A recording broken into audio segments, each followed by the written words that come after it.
ಎಲ್ಲರಿಗೂ ನಮಸ್ಕಾರ. ಈ ದಿನ ನಾನು ಚರ್ಚೆ ಮಾಡುತ್ತಿರುವ ವಿಷಯ ರಾಷ್ಟ್ರೀಯ ಸಭೆಯ ಕಾರ್ಯಸಾಧನೆಗಳು ಮತ್ತು ಅದರ ವಿಮರ್ಶೆಯನ್ನು ಕುರಿತು ಚರ್ಚೆ ಮಾಡುತ್ತಿದ್ದೇನೆ. ಜೂನ್ 17ನೇ ತಾರೀಕು 1789ರಂದು ಫ್ರಾನ್ಸಿನ 3ನೇ ವರ್ಗ ಅಥವಾ ಜನಸಾಮಾನ್ಯರು ಬೋರ್ಬನ್ ಮನೆತನಕ್ಕೆ ವಿರುದ್ಧವಾಗಿ ರಾಷ್ಟ್ರೀಯ ಸಭೆಯನ್ನು ಘೋಷಣೆ ಮಾಡಿಕೊಂಡರು. On June 17th, 1789, the Third Order of France proclaimed itself a national assembly and invited the nobles and clergy to join it in the work of the national reformation. 1789ರಿಂದ 1791ರ ಅವಧಿಯಲ್ಲಿ ಈ ಜನಸಾಮಾನ್ಯರಿಂದ ರಚನೆಗೊಂಡಂಥ ಈ ರಾಷ್ಟ್ರೀಯ ಸಭೆ ಶ್ಲಾಘನೀಯವಾದ ಸಾಧನೆಗಳನ್ನು ಮಾಡಿದೆ. ಚರಿತ್ರಾರ್ಹವಾದ ಐತಿಹಾಸಿಕವಾದ ಕೆಲವು ಕಾನೂನುಗಳನ್ನು ಕೂಡ ಜಾರಿಗೊಳಿಸಿತು. ಅದರಲ್ಲಿ ಮೊದಲನೇದಾಗಿ ಪುರಾತನ ವಿಶೇಷ ಹಕ್ಕು ಬಾಧ್ಯತೆಗಳ ರದ್ದತಿ, ಅಬಲಿಷನ್ of old ಪ್ರಿವಲೈಜಸ್.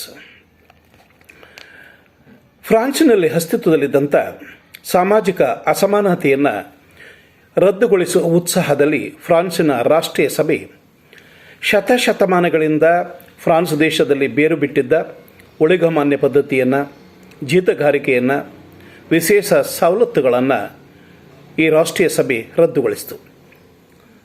The abolition of feudalism, serfdom and class privileges of the nobles and clergy is the first achievements of the national assembly of France. ಚರಿತ್ರೆಯಲ್ಲಿ ಇಂತಹ ಕ್ರಾಂತಿಕಾರಕವಾದಂಥ ಸಾಮಾಜಿಕ ಬದಲಾವಣೆಗಳು ಆಗಿರುವುದು ಅತ್ಯಂತ ವಿರಳ ಎಂಬುದಾಗಿ ಹೆಸರಾಂತ ಯುರೋಪಿನ ಇತಿಹಾಸಕಾರ H.L. ಫಿಶರ್ ಅಭಿಪ್ರಾಯವನ್ನು ವ್ಯಕ್ತಪಡಿಸಿದ್ದಾರೆ.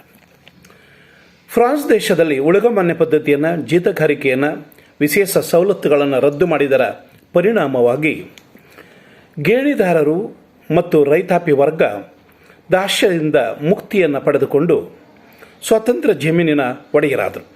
As a result of the abolition of feudalism, serfdom, class privileges, the tenants and peasants became free from the clutches of the nobles and clergy and the government. They became the owners of the new property. 1789ರಿಂದ 91ರ ಅವಧಿಯಲ್ಲಿ ಶತಶತಮಾನಗಳಿಂದ ಅನುಭವಿಸಿಕೊಂಡು ಬಂದಿದ್ದಂಥ ಈ ಸವಲತ್ತುಗಳನ್ನು, ಹಕ್ಕುಗಳನ್ನು ಶ್ರೀಮಂತರು, ಪಾದ್ರಿಗಳು ಬಿಟ್ಟುಕೊಡ್ಬೇಕಾಯಿತು. ಶ್ರೀಮಂತರು ಮತ್ತು ಪಾದ್ರಿಗಳು ತಮ್ಮ ವಿಶೇಷ ಹಕ್ಕು ಬಾಧ್ಯತೆಗಳನ್ನು, ಸವಲತ್ತುಗಳನ್ನು ಬಿಟ್ಟುಕೊಡಬೇಕಾಯಿತು. ಇದರಿಂದ ಎಲ್ಲಕ್ಕಿಂತ ಮಿಗಿಲಾಗಿ ರಾಷ್ಟ್ರೀಯ ಸಭೆ ಮನರಂಜನಾ ಕಾಯ್ದೆಯನ್ನು ಪರಿಷ್ಕರಣೆ ಮಾಡಿತು.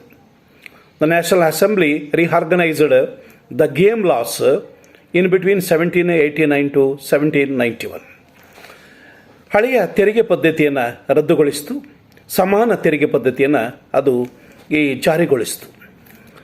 ಹಾಗೆಯೇ ಕಾನೂನಿನ ಮುಂದೆ ಸರ್ವರು ಸಮಾನರು ಎಂಬ ನೀತಿಯನ್ನು ಜಾರಿಗೊಳಿಸಿತು. The national assembly introduced that every person is equal in the eye of law. ಕಾನೂನಿನ ಮುಂದೆ ಸರ್ವರು ಸಮಾನರು ಎಂಬ ನೀತಿಯನ್ನು ಎತ್ತಿಡಿಯಿತು. ಸೊ ಈ ಎಲ್ಲ ಕ್ರಮಗಳ ಮೂಲಕ ಈ ರಾಷ್ಟ್ರೀಯ ಸಭೆ 1789ರಿಂದ 91ರ ಅವಧಿಯಲ್ಲಿ ಅಸಮಾನ ಸಮಾಜವನ್ನು ರದ್ದುಗೊಳಿಸಿ ಸಮಾನ ಸಮಾಜವನ್ನು ಘೋಷಣೆ ಮಾಡಿತು. ಹನಿ ಬೆಸೆಂಟ್ ರವರ ಪ್ರಕಾರ ಫ್ರಾನ್ಸ್ ದೇಶದಲ್ಲಿ ಅನೇಕ ಶತಮಾನಗಳಿಂದ ಪ್ರಜೆಗಳ ಮೇಲೆ ಏರಲ್ಪಟ್ಟಿದ್ದ ಅಸಮಾನತೆಗಳು ಒಂದೇ ರಾತ್ರಿಯಲ್ಲಿ ಮಾಯವಾದವು ಎಂಬುದಾಗಿ ಅಭಿಪ್ರಾಯವನ್ನು ವ್ಯಕ್ತಪಡಿಸಿದ್ದಾರೆ. ಇದಿಷ್ಟು ರಾಷ್ಟ್ರೀಯ ಸಭೆಯ ಮೊಟ್ಟಮೊದಲ ಕಾರ್ಯಸಾಧನೆ. ಎರಡನೇ ಪ್ರಮುಖ ಕಾರ್ಯಸಾಧನೆ ಯಾವುದು ಅಂದರೆ ಮಾನವನ ಹಕ್ಕುಗಳ ಘೋಷಣೆ. The second important achievements of the national assembly is the declaration of rights of man. ಮಾನವನ ಹಕ್ಕುಗಳ ಘೋಷಣೆ ರಾಷ್ಟ್ರೀಯ ಸಭೆಯ ಒಂದು ದ್ವಿತೀಯ ಮಹತ್ವಪೂರ್ಣವಾದಂಥ ಒಂದು ಸಾಧನೆಯಾಗಿದೆ. ಈ ಮಾನವನ ಹಕ್ಕುಗಳ ಘೋಷಣೆ ಮಾನವನ ಚರಿತ್ರೆಯಲ್ಲಿ ಅತ್ಯಂತ ಪ್ರಾಮುಖ್ಯತೆ ಉಳ್ಳ ಘೋಷಣೆಗಳಾಗಿವೆ. ಲಫಾಯೆಟನ ಸಲಹೆ ಆದೇಶದಂತೆ ಆಗಸ್ಟ್ ತಿಂಗಳು 1789ರಂದು ರಾಷ್ಟ್ರೀಯ ಸಭೆ ಮಾನವನ ಹಕ್ಕುಗಳ ಘೋಷಣೆಯನ್ನು ಹೊರಡಿಸಿತು. The declaration of rights of man was based on the Declaration of American Independence. ಮತ್ತು ಈ ಮಾನವನ ಹಕ್ಕುಗಳ ಘೋಷಣೆ ರೂಸವಿನ ಸ್ವಾತಂತ್ರ್ಯ, ಸಮಾನತೆ, ಭಾತೃತ್ವ ಅಂಶಗಳನ್ನು ಒಳಗೊಂಡಿತ್ತು. ಹಾಗೆ ಇಂಗ್ಲೆಂಡಿನ ಸಂವಿಧಾನದ ಸೂತ್ರಗಳನ್ನು, ಅಮೆರಿಕ ಸಂಯುಕ್ತ ಸಂಸ್ಥಾನದ ರಾಜ್ಯಾಂಗದ ಸೂತ್ರಗಳನ್ನು ಕೂಡ ಇದು ಒಳಗೊಂಡಿತ್ತು. ಹಾಗಾಗಿ ಒಟ್ಟಿನಲ್ಲಿ ಈ ಮಾನವನ ಹಕ್ಕುಗಳ ಘೋಷಣೆ 17 ಮುಖ್ಯಾಂಶಗಳಿಂದ ಕೂಡಿತ್ತು. ಈ 17 ಮುಖ್ಯಾಂಶಗಳಲ್ಲಿ 7 ಮುಖ್ಯಾಂಶಗಳು ಬಹಳ ಪ್ರಮುಖವಾದವು. ಮೊದಲನೇದಾಗಿ, the first important term of the declaration of rights of man is that all persons are born free, remain free and equal in rights. ಎಲ್ಲ ಮಾನವರು ಅಥವಾ ಸಕಲ ಮಾನವರು ಹುಟ್ಟಿನಿಂದ ಸ್ವತಂತ್ರರು ಮತ್ತು ಸಮಾನರು. ಯಾಕೆಂದರೆ ರೂಸೋ ಹೇಳ್ತಾನೆ, man is Born free but everywhere is in chain ಅಂತ. ಹಾಗಾಗಿ ರೂಸುವಿನ ತತ್ವಗಳ ಮೇಲೆ ರೂಪಿತಗೊಂಡಿದ್ದರಿಂದ ಸಕಲ ಮಾನವರು ಹುಟ್ಟಿನಿಂದ ಸ್ವತಂತ್ರರು ಮತ್ತು ಸಮಾನರು. ಇದು ಮಾನವನ ಹಕ್ಕುಗಳ ಘೋಷಣೆಯ ಮೊಟ್ಟ ಮೊದಲ ಮುಖ್ಯಾಂಶ. ಎರಡನೇದಾಗಿ, ಈ ಸ್ವಾತಂತ್ರ್ಯ, ಸಮಾನತೆ, ಆಸ್ತಿಯ ರಕ್ಷಣೆ ಮತ್ತು ದೌರ್ಜನ್ಯದ ವಿರುದ್ಧ ಪ್ರತಿಭಟಿಸುವ ಹಕ್ಕುಗಳು ಜನ್ಮಗತವಾದವು. ಸ್ವಾತಂತ್ರ್ಯ, ಸಮಾನತೆ, ಆಸ್ತಿ ರಕ್ಷಣೆ ಮತ್ತು ದೌರ್ಜನ್ಯದ ವಿರುದ್ಧ ಪ್ರತಿಭಟನೆ ಮಾಡುವ ಹಕ್ಕುಗಳು ಜನ್ಮಗತವಾದುದು. ಇದು ಮಾನವನ ಹಕ್ಕುಗಳ ಘೋಷಣೆಯ ಎರಡನೇ ಈ ವೈಶಿಷ್ಟ್ಯ ಅಥವಾ ಮುಖ್ಯಾಂಶ. ಮೂರನೇದಾಗಿ, ರಾಜ್ಯದ ಪರಮಾಧಿಕಾರವು ಪ್ರಜೆಗಳಿಗೆ ಸೇರಿರುವುದು. ಯಾಕೆ ರೂಸೋ ಹೇಳ್ತಾನೆ, in a social contract Rousseau preached or analysed the people are the real sovereign of the nation, not of the king. King was only elected by the people. So ಆದ್ದರಿಂದ ರಾಜ್ಯದ ನಿಜವಾದ ಸಾರ್ವಭೌಮರು ಅಂದರೆ ಜನತೆ ಅಂತ ಹೇಳಲಾಗಿದೆ. ಇದು ಮಾನವನ ಹಕ್ಕುಗಳ ಘೋಷಣೆಯ ಮೂರನೇ ಮುಖ್ಯಾಂಶ. ನಾಲ್ಕನೇದಾಗಿ, ಸಕಲ ಮಾನವರು ಅಭಿವ್ಯಕ್ತಿ, ಅಭಿಪ್ರಾಯ ಸ್ವಾತಂತ್ರ್ಯವನ್ನು ಹೊಂದಿರುವರು. ಎಲ್ಲರಿಗೂ ಕೂಡ ಬರೆಯುವ ಸ್ವಾತಂತ್ರ್ಯ, ವಾಕ್ ಸ್ವಾತಂತ್ರ್ಯ, ಧಾರ್ಮಿಕ ಸ್ವಾತಂತ್ರ್ಯ ಎಲ್ಲವೂ ಕೂಡ ಇದೆ ಎನ್ನುವುದು ಇದರ ಮತ್ತೊಂದು ಮುಖ್ಯಾಂಶ. ಐದನೇದಾಗಿ, no one shall be accused, imprisoned, executed without valid reason. ಕಾರಣವಿಲ್ಲದೆ ಯಾರನ್ನೂ ಕೂಡ ಬಂಧಿಸುವಂತಿಲ್ಲ. ಇದು ಮಾನವನ ಹಕ್ಕುಗಳ ಘೋಷಣೆಯ 5ನೇ ಪ್ರಮುಖವಾದಂಥ ಮುಖ್ಯಾಂಶ. ಆರನೇದಾಗಿ, ದೇಶದ ಅರ್ಥವ್ಯವಸ್ಥೆಯನ್ನು ನಿರ್ದೇಶಿಸುವ ಹಕ್ಕು ಪ್ರಜೆಗಳಿಗಿದೆ. ಇದು ಮಾನವನ ಹಕ್ಕುಗಳ ಘೋಷಣೆಯ 6ನೇ ಪ್ರಮುಖವಾದಂಥ ಮುಖ್ಯಾಂಶ ಅಥವಾ ವೈಶಿಷ್ಟ್ಯ. ಕೊನೆಯದಾಗಿ, all the officers of the nation are responsible to the people. ದೇಶದ ಎಲ್ಲ ಅಧಿಕಾರಿಗಳು ಪ್ರಜೆಗಳಿಗೆ ಜವಾಬ್ದಾರರು. ಇದಿಷ್ಟು ಮಾನವನ ಹಕ್ಕುಗಳ ಘೋಷಣೆಯ ಮುಖ್ಯಾಂಶಗಳು. ಈ ರಾಷ್ಟ್ರೀಯ ಸಭೆ, ಫ್ರಾನ್ಸಿನ ರಾಷ್ಟ್ರೀಯ ಸಭೆ 1789 ಈ ಮಾನವನ ಹಕ್ಕುಗಳ ಘೋಷಣೆ ಹೊರಡಿಸುವಾಗ ಕೇವಲ ಫ್ರಾನ್ಸಿನ ಜನರ ಒಳಿತಿಗಾಗಿ ಮಾತ್ರ ಘೋಷಣೆ ಮಾಡಲಿಲ್ಲ, ಇಡೀ ವಿಶ್ವದ ಜನತೆಯ ಒಳಿತಿಗಾಗಿ ಈ ರಾಷ್ಟ್ರೀಯ ಸಭೆ ಮಾನವನ ಹಕ್ಕುಗಳ ಘೋಷಣೆಯನ್ನು ಹೊರಡಿಸಿತು. ಇದು ಹಾಗಾಗಿ ಈ ಮಾನವನ ಹಕ್ಕುಗಳ ಘೋಷಣೆಯನ್ನು ಈ ಆಧುನಿಕ ಕಾಲದ ಸುವಾರ್ತೆ. So the declaration of rights of man is known as the gospel of modern times in the history of France. ಫ್ರಾನ್ಸಿನ ಚರಿತ್ರೆಯಲ್ಲಿ ಮಾನವನ ಹಕ್ಕುಗಳ ಘೋಷಣೆಯನ್ನು ಆಧುನಿಕ ಕಾಲದ ಸುವಾರ್ತೆ, the gospel of modern times ಎಂಬುದಾಗಿ ಕರೆಯಲಾಗಿದೆ. ಈ ಚರಿತ್ರಕಾರ ಲಾರ್ಡ್ ಹ್ಯಾಕ್ಟನ್ ರವರ ಪ್ರಕಾರ ಮಾನವನ ಹಕ್ಕುಗಳ ಘೋಷಣೆ ನೆಪೋಲಿಯನ್ನ ಗುರಿ, ಉದ್ದೇಶ, ಬಂದೂಕು ಮತ್ತು ಅವನ ಸೈನ್ಯಕ್ಕಿಂತ ಬಲಿಷ್ಠವಾಗಿತ್ತು ಅಂತ ಹೇಳ್ತಾನೆ. According to Lord Acton, the declaration of rights of man was very strong than aim, objective, purpose, gun and army of Napoleon Bonaparte. Grant ಮತ್ತು ಟೆಂಪರ್ಲಿ ಅವರ ಪ್ರಕಾರ ಈ ರಾಷ್ಟ್ರೀಯ ಸಭೆಯ ಮಾನವನ ಹಕ್ಕುಗಳ ಘೋಷಣೆ ವಿಶ್ವಸಂಸ್ಥೆ 1948 ಡಿಸೆಂಬರ್ ತಿಂಗಳಲ್ಲಿ ಹೊರಡಿಸಿದ ಮಾನವನ ಹಕ್ಕುಗಳ ಘೋಷಣೆಗೆ ದಾರಿಯಾಯಿತು ಎಂಬುದಾಗಿ ಅಭಿಪ್ರಾಯವನ್ನು ವ್ಯಕ್ತಪಡಿಸಿದ್ದಾರೆ. ಇನ್ನೊಬ್ಬ ಚರಿತ್ರಕಾರ ಜೆರ್ಸೋ ಎಂಬುವರ ಹೇಳ್ತಾರೆ, the declaration of rights of man was the death certificate of old regime but it contained the promise of a new life for France ಎಂಬುದಾಗಿ ಅವರ ಅಭಿಪ್ರಾಯವನ್ನು ವ್ಯಕ್ತಪಡಿಸಿದ್ದಾರೆ. ಸೊ ಏನೇ ಆಗಲಿ, ಮಾನವನ ಹಕ್ಕುಗಳ ಘೋಷಣೆ ಜಾಗತಿಕ ಇತಿಹಾಸದಲ್ಲಿ ಒಂದು ಮೈಲಿಗಲ್ಲಾಗಿದ್ದು ಪ್ರಪಂಚದ ಅಥವಾ ಜಗತ್ತಿನ ಪ್ರಜಾಪ್ರಭುತ್ವಕ್ಕೆ ಸಂದ ಜಯ ಎಂದರೆ ಅತಿಶಯೋಕ್ತಿ ಆಗಲಾರದು. ಇದಿಷ್ಟು ಮಾನವನ ಹಕ್ಕುಗಳ ಘೋಷಣೆಯ ಮುಖ್ಯಾಂಶಗಳು. ನೆಕ್ಸ್ಟ್, ರಾಷ್ಟ್ರೀಯ ಸಭೆಯ 3ನೇ ಪ್ರಮುಖ ಕಾರ್ಯಸಾಧನೆ ಯಾವುದು ಅಂದರೆ ಏಕರೂಪದ ಆಡಳಿತ ಪದ್ಧತಿ. The third important achievements of or function or work of national assembly is the new and uniform administrative system in France. France ದೇಶದಲ್ಲಿ ಹೊಸ ಮತ್ತು ಏಕ ರೀತಿಯ ಆಡಳಿತ ಪದ್ಧತಿಯನ್ನು ಜಾರಿಗೊಳಿಸಿದುದು ರಾಷ್ಟ್ರೀಯ ಸಭೆಯ ಮೂರನೇ ಪ್ರಮುಖವಾದಂಥ ಕಾರ್ಯಸಾಧನೆಯಾಗಿದೆ. ಫ್ರಾನ್ಸಿನ ರಾಷ್ಟ್ರೀಯ ಸಭೆ ಫ್ರಾನ್ಸ್ನ ಹಳೆಯ ಆಡಳಿತ ಪದ್ಧತಿಯನ್ನು ರದ್ದುಗೊಳಿಸಿತು. ಈ national assembly abolished old provincial administration. Local administration was reorganized and judicial administration was also reorganized by National Assembly. ಸ್ಥಳೀಯ ಆಡಳಿತವನ್ನು, ನ್ಯಾಯಾಡಳಿತವನ್ನು ಪುನರ್ ಸಂಘಟನೆ ಮಾಡಿತು ರಾಷ್ಟ್ರೀಯ ಸಭೆ. ಎಲ್ಲಕ್ಕಿಂತ ಮಿಗಿಲಾಗಿ ಈ ಪ್ರಾಂತೀಯ ಮಟ್ಟದಲ್ಲಿ ಪ್ರಾಂತೀಯ ಕೌನ್ಸಿಲ್ಗಳನ್ನು, ಸ್ಥಳೀಯ ಮಟ್ಟದಲ್ಲಿ ಸ್ಥಳೀಯ ಕೌನ್ಸಿಲ್ಗಳನ್ನು ಸ್ಥಾಪನೆ ಮಾಡಿತು. So a number of provincial council were established for their administration. Local council were also established in communes. ಮುಖ್ಯವಾಗಿ ಹಿಂದೆ 34 ಈ ವಿಭಾಗಗಳಿದ್ದು ದೇಶದಲ್ಲಿ. ಆದರೆ ರಾಷ್ಟ್ರೀಯ ಸಭೆ ದೇಶದ ಆಡಳಿತದ ಹಿತದೃಷ್ಟಿಯಿಂದ ಇಡೀ ಫ್ರಾನ್ಸ್ ದೇಶವನ್ನು 83 ಭಾಗಗಳನ್ನಾಗಿ ವಿಭಾಗ ಮಾಡಿತು. ಪ್ರತಿಯೊಂದು ವಿಭಾಗವನ್ನು ಜಿಲ್ಲೆಗಳನ್ನು ಕಾಂಟನ್ಗಳನ್ನು ನಗರ ಅಥವಾ ಕಮ್ಯೂನ್ಗಳನ್ನಾಗಿ ವಿಭಾಗ ಮಾಡಿತು. ಈ ಸ್ಥಳೀಯ ಘಟಕಗಳು ಮತ್ತು ಈ ಆಡಳಿತ ಘಟಕಗಳ ಮುಖ್ಯಸ್ಥರನ್ನು ಚುನಾವಣೆಯ ಮೂಲಕ ಆರಿಸುವ ಪರಿಪಾಠವನ್ನು ಜಾರಿಗೊಳಿಸಿತು.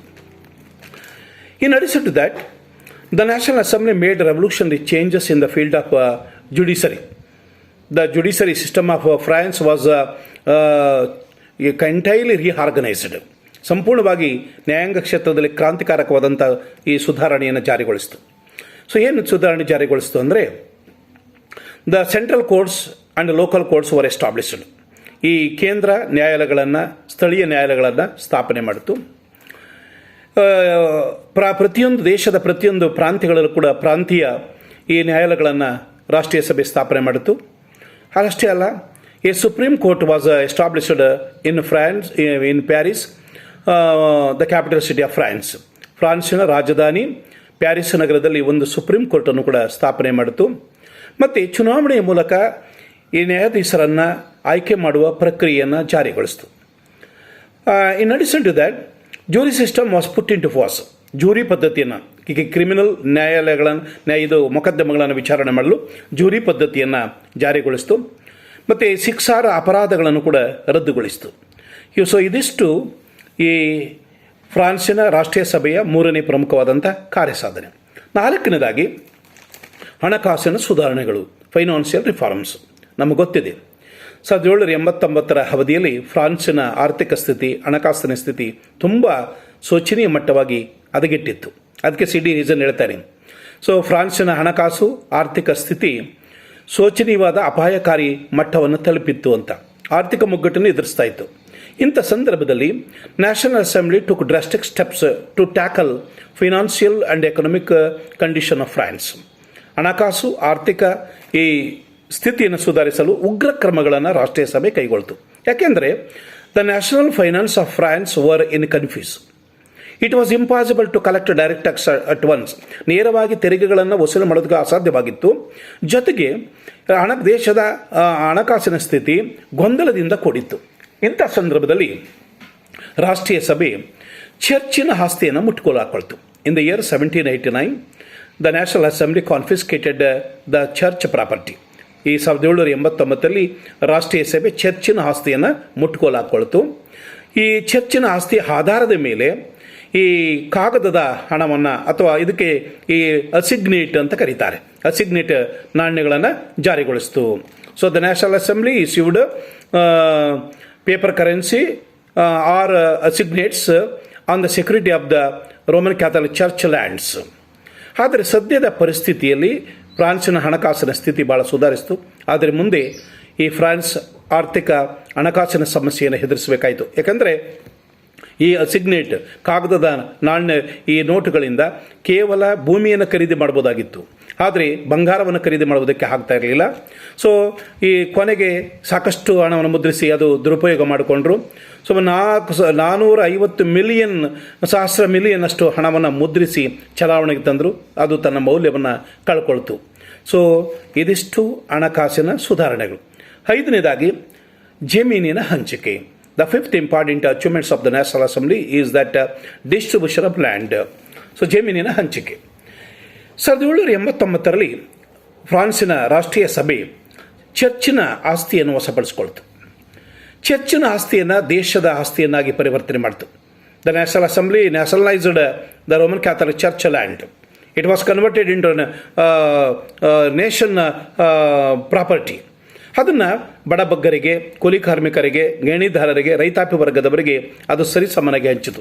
ಇದು ರಾಷ್ಟ್ರೀಯ ಸಭೆಯ ಒಂದು ಮಹತ್ವಪೂರ್ಣವಾದಂಥ ಸಾಧನೆಯಾಗಿದೆ. ಆರನೇದಾಗಿ reorganisation of the Roman Catholic church.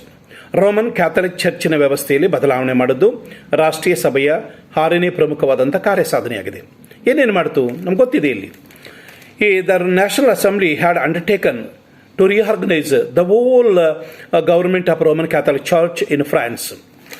ಈ ಚರ್ಚ್ ಇದೆಯಲ್ಲ, Roman Catholic church was like a state with a state on the of the revolution. It was very popular, it was very powerful. ಕ್ರಾಂತಿಯ ಪೂರ್ವದಲ್ಲಿ ಬಹಳ ಜನಪ್ರಿಯವಾಗಿತ್ತು, ಶಕ್ತಿಯಾಗಿತ್ತು. ರಾಜ್ಯದ ಒಳಗಡೆ ರಾಜ್ಯದ ನಿಂತಿತ್ತು.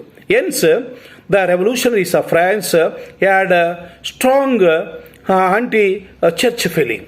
ಆ ಚರ್ಚನ್ನು ಆಡಳಿತವನ್ನು ಕಂಡ್ರೆ ಅವ್ರಿಗೆ ಆಗ್ತಾ ಇರಲಿಲ್ಲ. ಅಷ್ಟು ಹೊಲಸು ಆಡಳಿತದ ಬಗ್ಗೆ ರೊಚ್ಚಿಗೆದ್ದಿದ್ರು.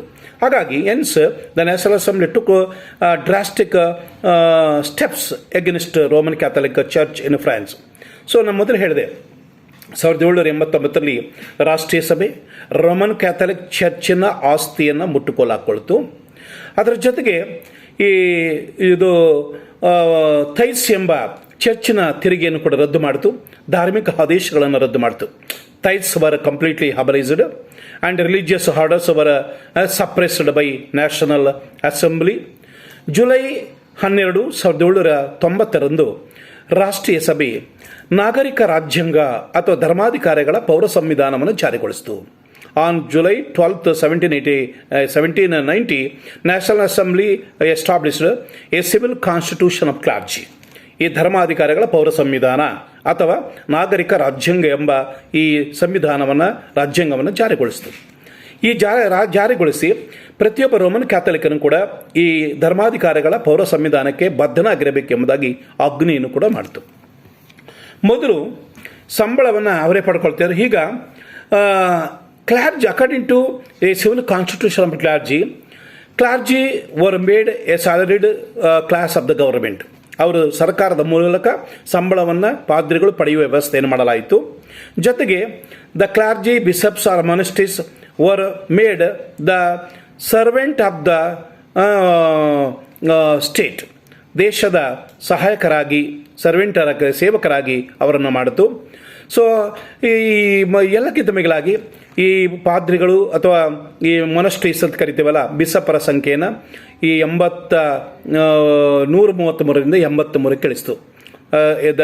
The number of clergy, priest or bishops or monasteries was reduced to 83 from 133.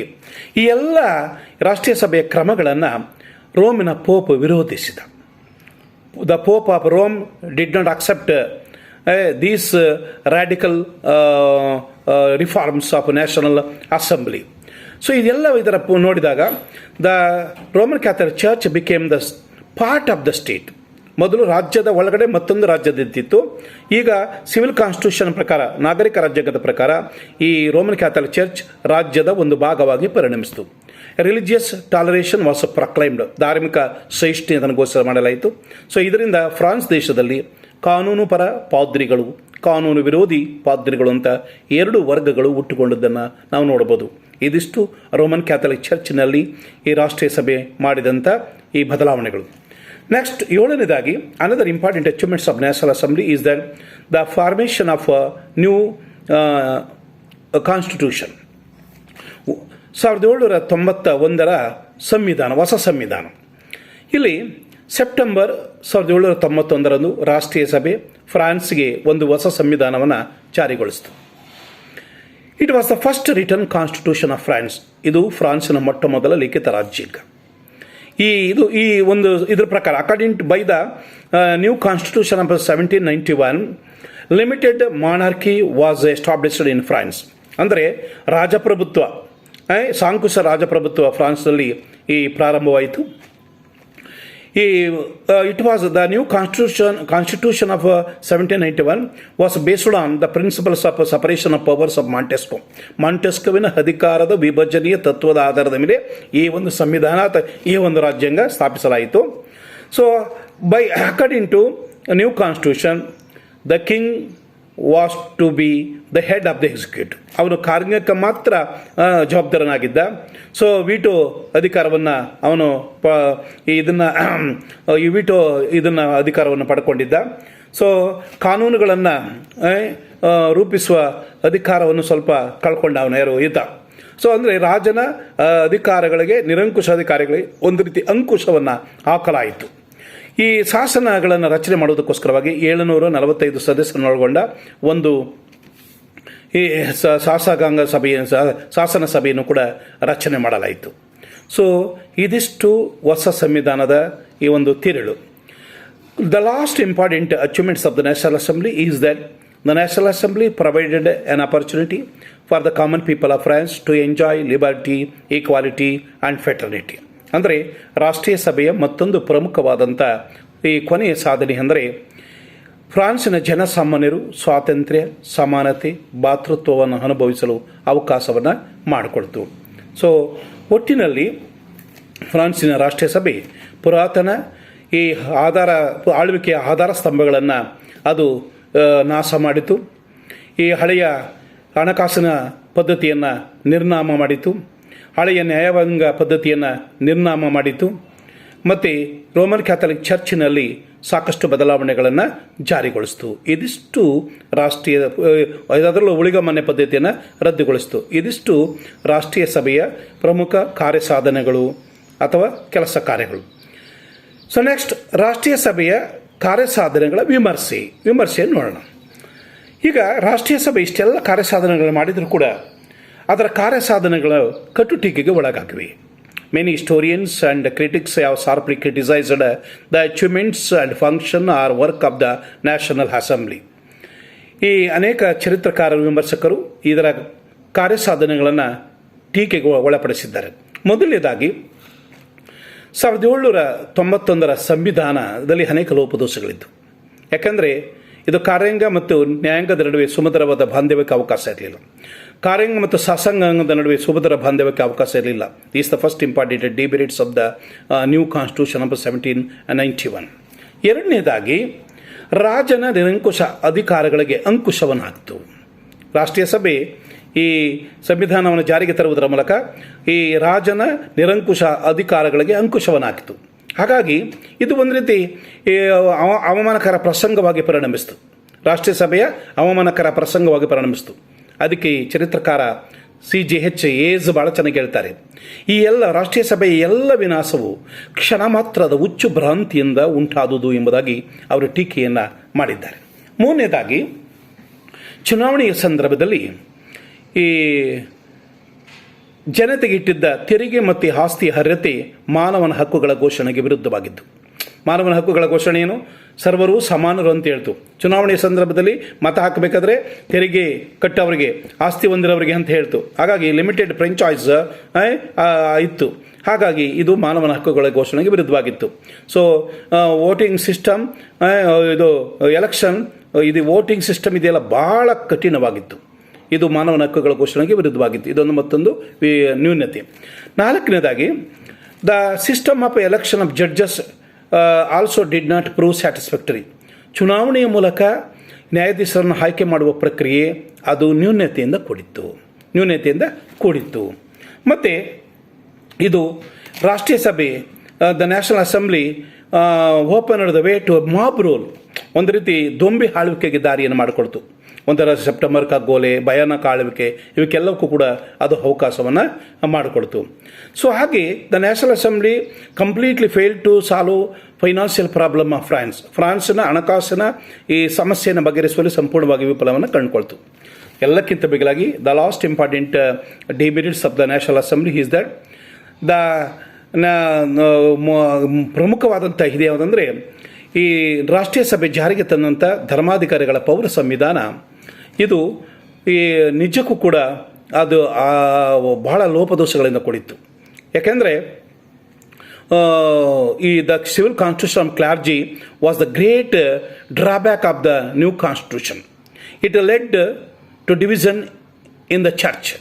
ಈ ಕಾನೂನು ಪರ ಪಾದ್ರಿಗಳು ಕಾನೂನು ವಿರೋಧಿ ಪಾದ್ರಿಗಳೆಂಬ ಹುಟ್ಟುಕೊಳ್ಳೋದಕ್ಕೆ ಸಾಧ್ಯವಾಯಿತು. ಆ ಧರ್ಮಾಧಿಕಾರಿಗಳ ಪೌರ ಸಂವಿಧಾನವನ್ನು ಜಾರಿಗೆ ತಂದರಿಂದ ಈ ಅಂತರ್ಕಲಹ ಹುಟ್ಟುಕೊಳ್ಳುವುದಕ್ಕೆ ದಾರಿಯನ್ನು ಮಾಡಿಕೊಳ್ತು. ಸೊ ಒಟ್ಟಿನಲ್ಲಿ ಇದರ ಸಾಧನೆಗಳು ಏನೇ ಟೀಕೆ ಟಿಪ್ಪಣಿಗೆ ಒಳಗಾಗಿದ್ದರೂ ಕೂಡ 1789ರಿಂದ 1791 ಅವಧಿಯಲ್ಲಿ 2 ವರ್ಷಗಳ ಅವಧಿಯಲ್ಲಿ ಗಮನಾರ್ಹವಾದ ಸಾಧನೆಗಳನ್ನು ಮಾಡಿದೆ. ಹೇಳಲು ಅಸದಳವಾದ ವರ್ಣಿಸಲು ಅವರ್ಣನೀಯವಾದಂಥ ಈ ಸಾಧನೆಯನ್ನು ಮಾಡಿದೆ. ಐತಿಹಾಸಿಕವಾದ ಕ್ರಾಂತಿಕಾರಕವಾದಂಥ ಕೆಲವು ಸುಧಾರಣೆಗಳನ್ನು ಕಾನೂನುಗಳನ್ನು ಕೂಡ ಜಾರಿಗೊಳಿಸಿದೆ ಎನ್ನುವುದರಲ್ಲಿ ಯಾವ ಅನುಮಾನವೂ ಕೂಡ ಇಲ್ಲ. ಇದಿಷ್ಟು ಫ್ರಾನ್ಸಿನ ರಾಷ್ಟ್ರೀಯ ಸಭೆಯ ಕಾರ್ಯಸಾಧನೆಗಳು ಮತ್ತು ಅದರ ವಿಮರ್ಶೆ. Thank you.